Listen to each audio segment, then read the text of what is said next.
Hi everyone, I'm Andrei Damian and I welcome you back to the second episode of our Ratio1 Protocol 101 tutorial series. Last time we installed the SDK, albeit with a bit of manual labor by adding connection data by hand. Not quite a dreamy approach, but like I said, starting from version 3 of the SDK, the configuration will be done automatically.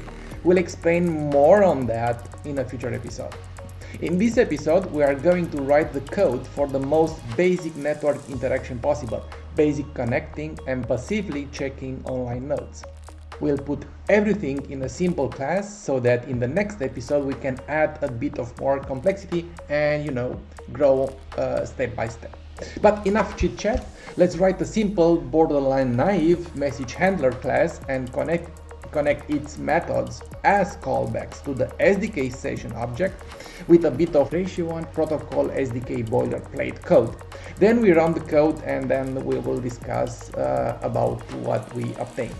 By the way, we are working on a code wizard and copilot for the Ratio1 protocol SDK, so soon you'll be able to create apps just by chatting with an agent. Until then, we're gonna do it the classic way in the next few episodes. Okay, so this is it. As you can see, we have a ton of logging information. That's because we started the session object with silent false. So this is pretty good for backend programming. And beside the information from all the nearby online nodes that shows us the CPU, we have here the code.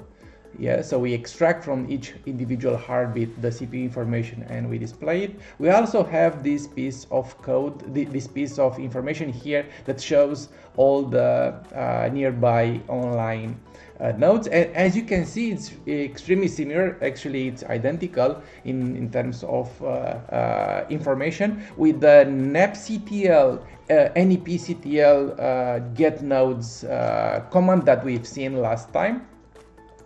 And here is the code, basically the message handler, as I was saying, and just simple boilerplate session creation, getting the network nodes via the SDK API call, and this is it. Okay guys, that's it for now. Thanks and don't forget to subscribe to our video channel in order to get ahead in mastering our new decentralized development platform for AI.